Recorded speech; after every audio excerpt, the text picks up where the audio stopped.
Accorde encore d'être là en sa présence. Je voudrais vous convier à lire avec moi en Exode chapitre 12, versets 12 à 14. Je reprends. Exode 12, versets 12 à 14. Cette nuit-là, je passerai dans le pays d'Égypte et je frapperai tous les premiers-nés du pays d'Égypte, depuis les hommes jusqu'aux animaux, et j'exercerai des jugements contre tous les dieux de l'Égypte. Je suis l'Éternel. Le sang vous servira de signe sur les maisons où vous serez. Je verrai le sang et je passerai par-dessus vous, et il n'y aura point de plaie qui vous détruise quand je frapperai le pays d'Égypte. Vous conserverez le souvenir de ce jour et vous le célébrerez par une fête en l'honneur de l'Éternel.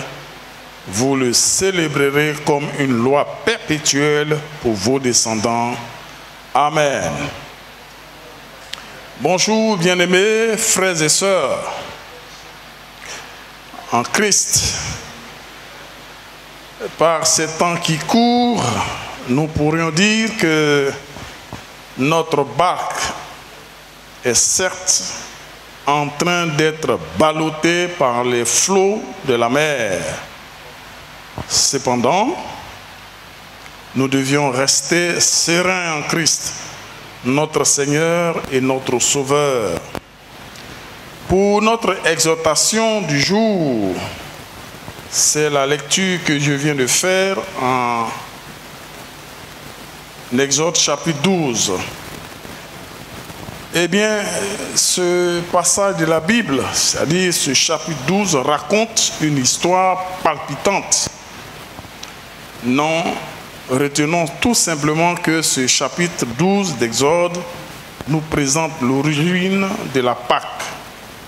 Comme l'apôtre Paul le dit, en 1 Corinthiens chapitre 5, verset 7, Christ, notre Pâque, a été immolé.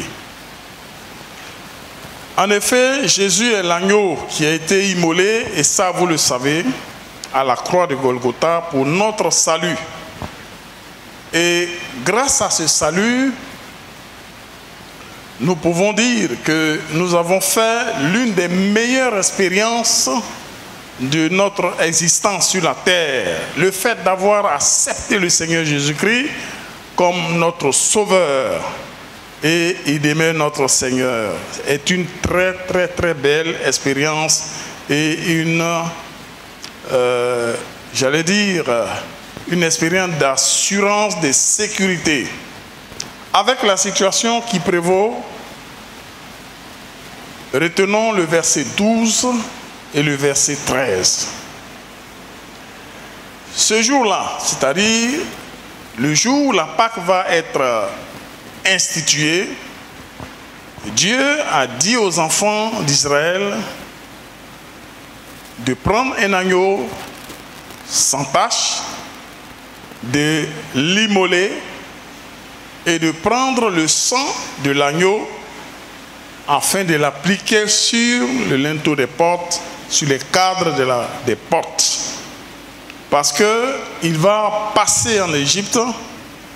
Rappelons qu'au moment où l'histoire se passe, les enfants d'Israël sont en Égypte. Et alors donc, l'Éternel dit qu'il va passer et il va frapper tous les premiers-nés de l'Égypte, partant des hommes jusqu'aux animaux. Évidemment, ceci est un jugement de la part de Dieu. On se rappelle que lorsque les enfants d'Israël avaient commencé à prospérer en Égypte, Pharaon, le roi d'Égypte, avait pris une décision contre les enfants de Dieu, contre les enfants d'Israël, et il a demandé aux sages-femmes qui administraient les naissances d'étouffer les enfants des Hébreux à leur sortie du ventre. Ainsi donc, ils ont commis tellement de crimes contre ce peuple. Et ici, le jugement que Dieu exerce est tout à fait dans le cadre d'un jugement pour apprendre à ce roi et à sa population qu'il n'est pas normal de commettre des crimes de ce genre, puisqu'il fallait tuer tous les mâles des Juifs à leur naissance. Cela est une leçon capitale, puisque à partir de cette histoire, Dieu va instituer ce que nous appelons la Pâque, et Christ est notre Pâque, et il va exécuter cette Pâque, c'est-à-dire lui qui est l'agneau, comme l'a présenté Jean-Baptiste. Voici l'agneau qui ôte le péché du monde. L'agneau de Pâques, c'est lui Christ. Donc la Pâque, l'agneau qui avait été choisi à Pâques, était l'image du salut que Christ allait nous donner à travers sa mort, puisqu'il est notre Pâque et il a été immolé à la croix de Golgotha. Aujourd'hui, nous ne pouvons pas dire que c'est un jugement que Dieu exerce lorsque nous voyons cette pandémie, cette épidémie, cette pandémie, puisque c'est mondial. Nous ne pouvons pas déjà nous prononcer pour dire que c'est un jugement de Dieu. Nous savons tout simplement que nous pouvons le mettre sur le compte des signes précurseurs à la venue de notre Seigneur Jésus, qui dit: il y aura de l'angoisse sur la terre et les gens ne sauront que faire. Luc chapitre 21, verset 25.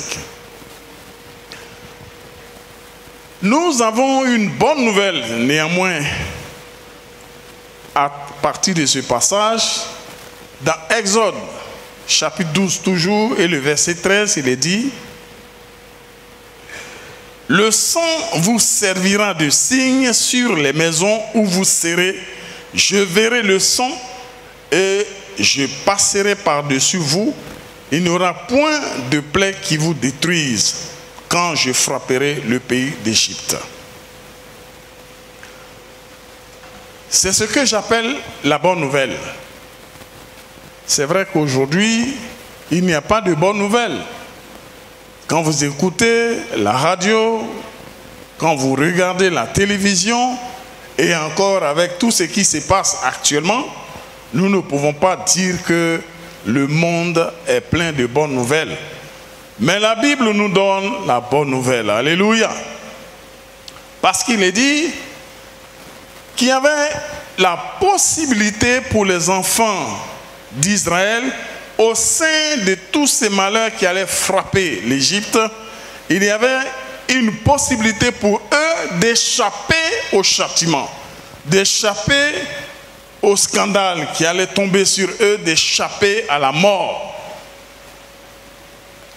Il fallait tout simplement prendre un agneau, l'immoler et prendre le sang et le mettre sur le linteau des portes, à la devanture des portes.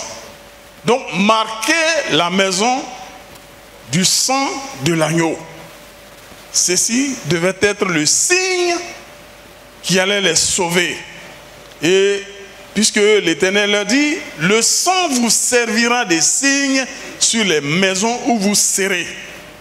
Aujourd'hui, Jésus, par sa mort expiatoire, lui qui est l'agneau parfait, l'agneau sans tache, lui qui est celui qui est sans péché et qui volontairement a donné sa vie en rançon à la croix de Golgotha et a versé son sang, eh bien ce sang précieux non seulement nous épargne de la condamnation et des jugements éternels, mais ce sang précieux nous donne aujourd'hui, nous qui avons cru en lui, de placer notre confiance en Dieu et de croire que, étant dans le creux de ses mains, étant sous sa garde, sous sa protection, rien ne peut nous atteindre.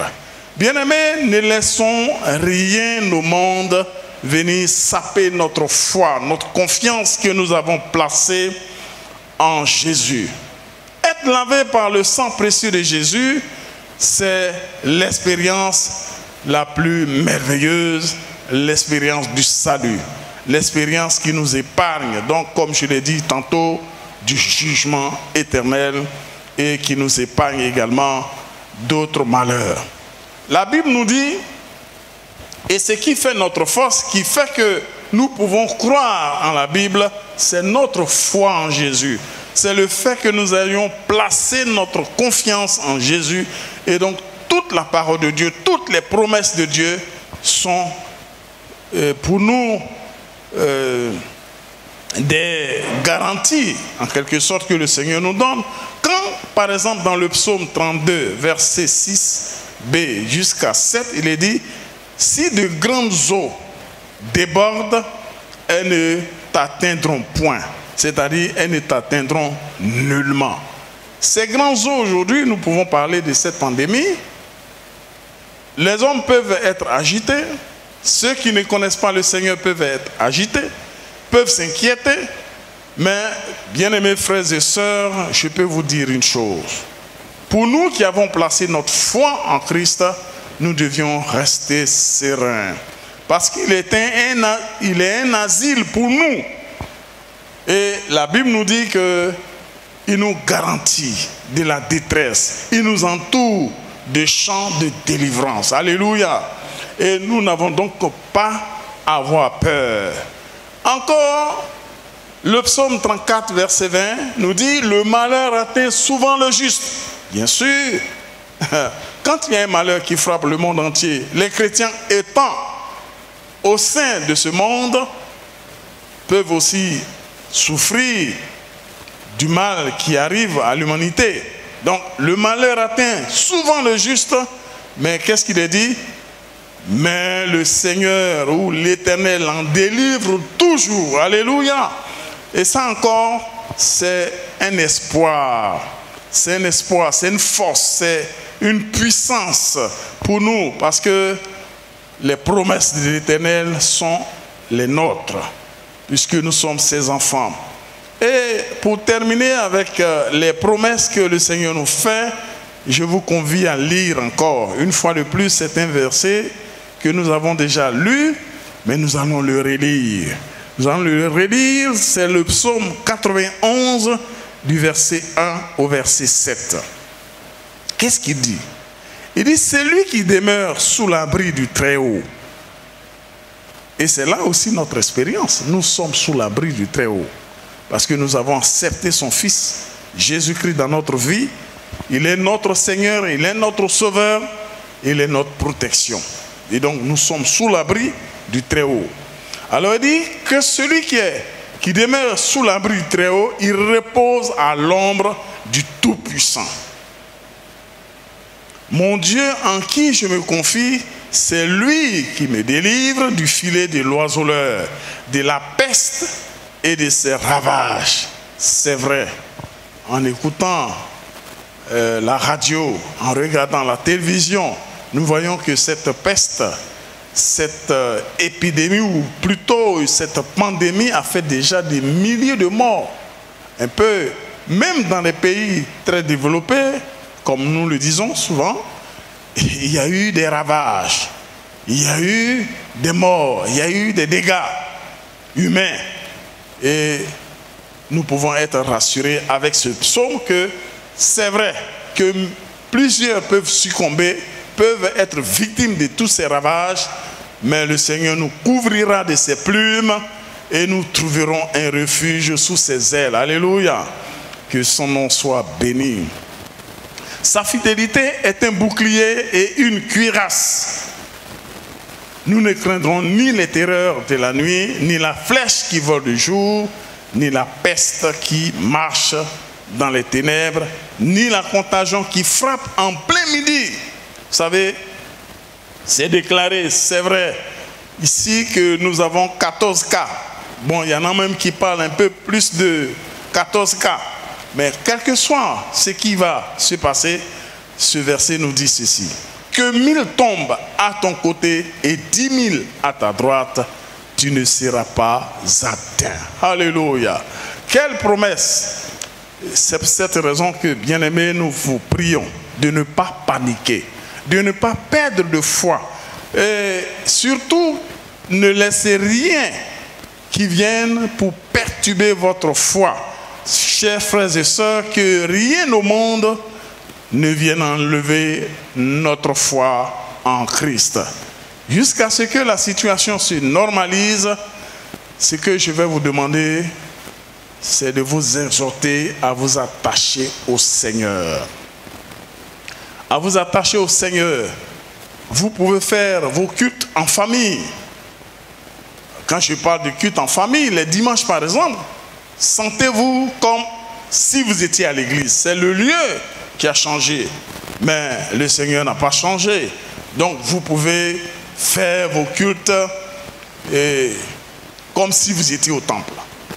C'est-à-dire avec des chants d'adoration, avec des temps de prière, des louanges, avec des temps de Sainte-Sainte, si vous avez un guide qui peut vous leur donner.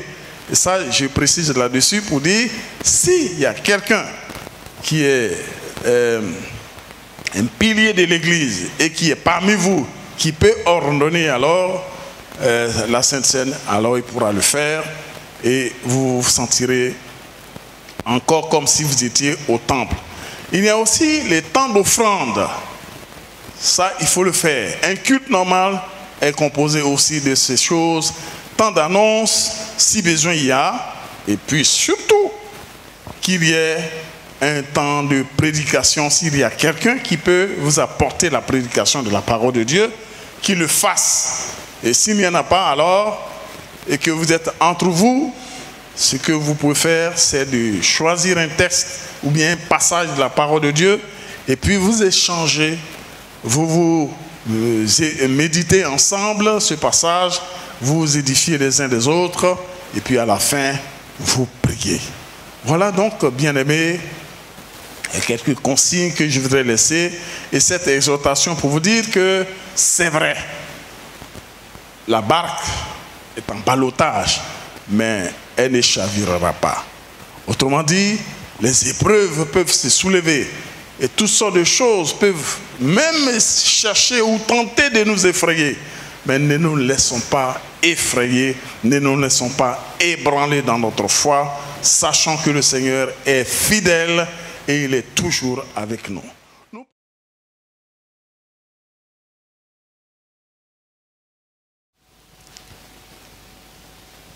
Je vous salue, chers frères et sœurs, au nom de notre Seigneur et Sauveur Jésus-Christ de Nazareth.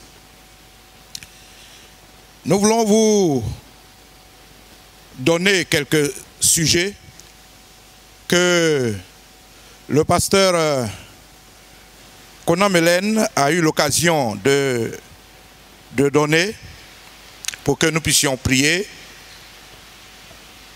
Je voudrais vous rappeler ainsi les différents sujets afin que depuis votre domicile, vous puissiez prier.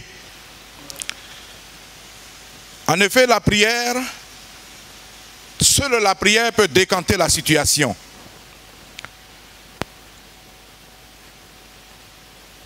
La Bible dit dans le chapitre 18 de Matthieu, et le verset 18,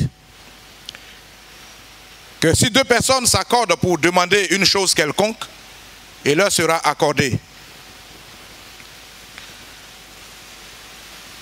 Dans le texte, dans la suite, la Bible fait mention de ce que si d'aventure nous lions quelque chose sur la terre, cela aussi sera lié dans les cieux.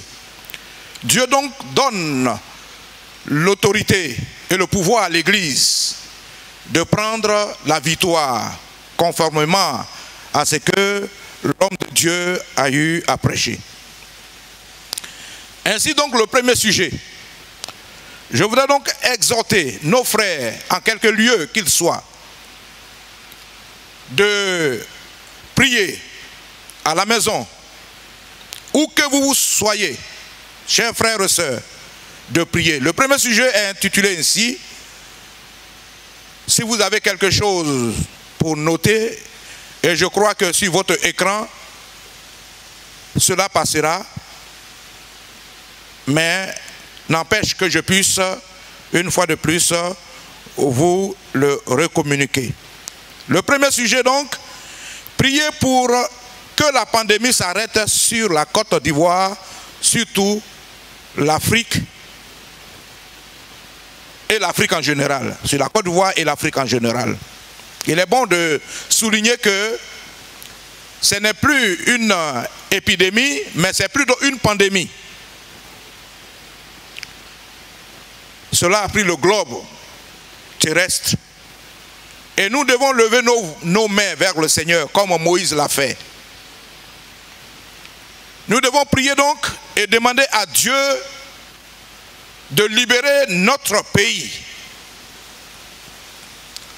Que cette pandémie s'arrête. L'Afrique aussi soit libérée. Mais au-delà de l'Afrique, que le monde entier soit libre. C'est un complot du diable. C'est une action de l'ennemi. La prédication de la parole de Dieu nous a déjà défini et nous devons prendre toutes les dispositions dans la prière afin de pulvériser ce démon, sinon cette pandémie, ce virus, jusqu'à extermination. Deuxièmement, nous allons prier pour que le plan diabolique qui a été planifié échoue. Éventuellement, au-delà de ce que nous pouvons voir comme une pandémie qui se tend et qui est en train d'agir de par le monde entier, nous voyons et nous constatons que notre monde régit sur des puissances ténébreuses. Il peut avoir des mains occultes qui permettent que cette pandémie puisse se répandre, travaillant bien sûr avec le diable. Leur objectif, c'est d'éradiquer la race humaine. Ils n'en sont pas les créateurs. Dieu est le créateur. Nous allons donc prier contre ce plan diabolique qui a été planifié et que ce plan-là échoue. Tout ce qu'ils ont mis comme système en place échoue. Nous avons le pouvoir de le faire et je voudrais compter sur nos frères et nos sœurs de ne pas avoir peur, mais de compter sur la grâce de Dieu. Le pouvoir nous a été donné par le Seigneur Jésus-Christ. Et nous devons prendre la victoire dans la prière. Ne pas se lamenter. Ne pas se laisser entraîner par la peur. Mais plutôt être debout et prier. Et détruire les actions du diable pour que cette pandémie s'arrête de manière systématique. Troisièmement, nous croyons que vous notez tout cela et cela est en train de passer sur votre écran. Priez pour que la situation actuelle ne joue pas négativement sur la foi des frères et sœurs en Christ. Comprenez bien que dans des situations de ce genre, beaucoup abandonnent la foi chrétienne et c'est une tactique du diable. Son objectif, c'est de faire en sorte et de travailler au maximum que les gens n'aient pas à avoir contact avec leur Dieu, que les chrétiens n'aient plus de vie de prière, que les chrétiens puissent rétrograder. Chers frères et sœurs, nous voulons donc vous inviter à prier, à demander à Dieu,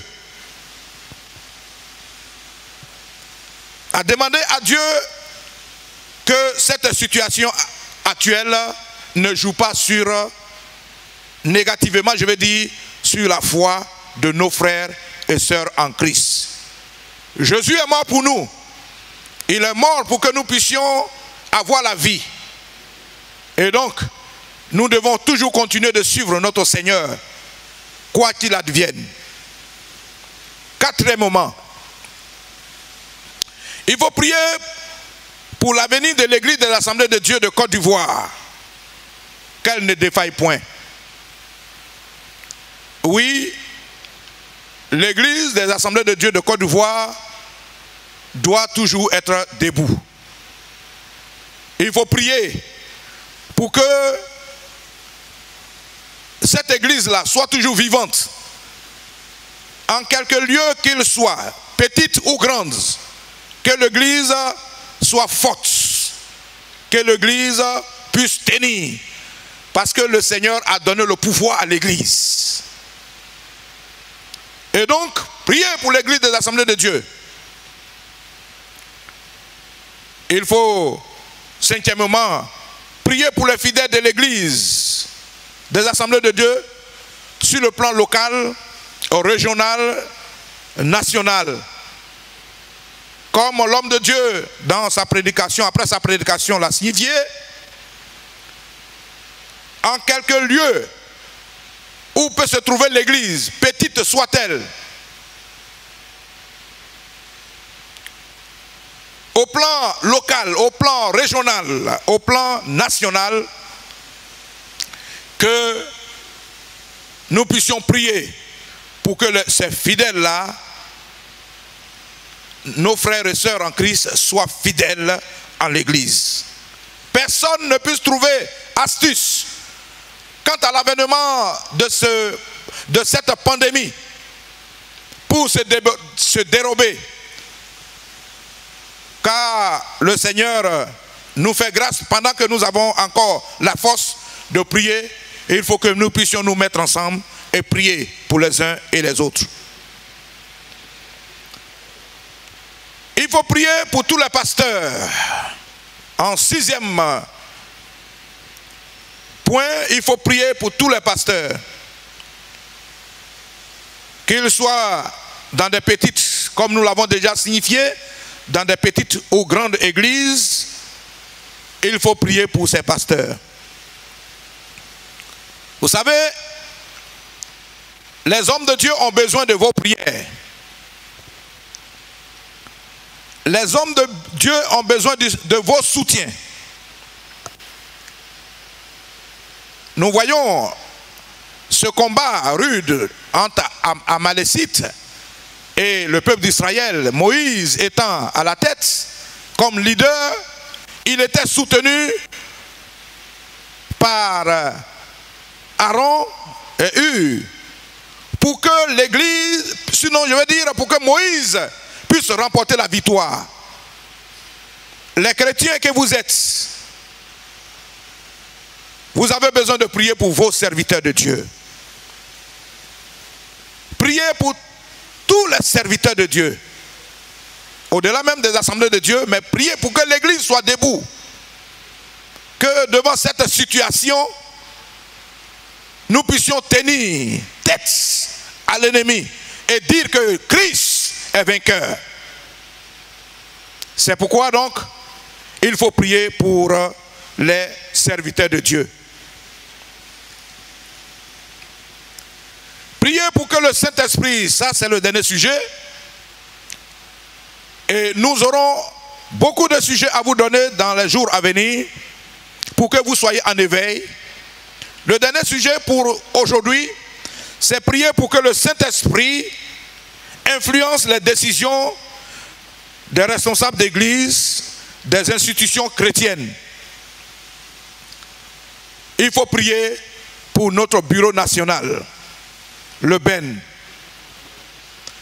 Au-delà de l'église, sinon de notre institution, de nos institutions chrétiennes, savoir le BEN, le bureau national, il faut prier pour les membres du gouvernement.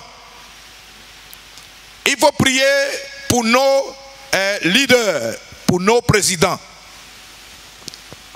Demandez que Dieu puisse intervenir pleinement. Influencés par le Saint-Esprit, ils prennent les bonnes décisions qui puissent être pour l'avancement de l'œuvre en Côte d'Ivoire et non détruire. Il faut prier pour eux. Il faut prier pour que Dieu puisse leur donner la sagesse.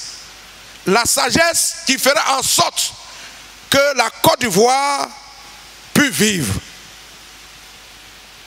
C'est pourquoi donc, chers frères et sœurs, nous voulons vous inviter. Dieu nous a donné le pouvoir. Il a donné le pouvoir à l'Église. Ce que l'Église liera sur la terre, cela sera lié dans le ciel. Nous avons un objectif. Que ce que Satan a commencé de faire, cela s'arrête. Nous allons prier donc et demander au Seigneur d'intervenir pleinement. Donc, en quelque lieu que vous soyez, nous vous invitons donc à ne pas se relâcher dans la prière. En famille, priez. Que vous soyez seul, priez. Demandez à Dieu, n'ayez pas peur, mais comptez sur la grâce de Dieu. Le Seigneur est vivant, il est puissant et il agira. Il donnera les moyens, que ce soit les moyens scientifiques, pour qu'on puisse résoudre ce problème, mais il est le Dieu de miracles. Il peut agir selon qu'il veut, dans sa souveraine volonté. Il peut agir. C'est pourquoi donc, soyons éveillés et prions le Seigneur notre Dieu. Que Dieu vous bénisse abondamment. Nous voulons, après ces sujets de prière, vous donner quelques orientations quant à votre engagement vis-à-vis du Seigneur. Ces engagements, dis-je, parlent de vos dîmes et vos offrandes. L'homme de Dieu, le pasteur Mélène, ici, l'a déjà dit. Je voudrais donc que vous soyez en famille. Vous faites votre culte. Et vous le faites si bien. Nous vous demandons de faire vos offrandes en famille. Et je voudrais vous donner quelques numéros. Et donc je voudrais que vous puissiez voir sur votre écran ces numéros Orange Money et puis des numéros de banque.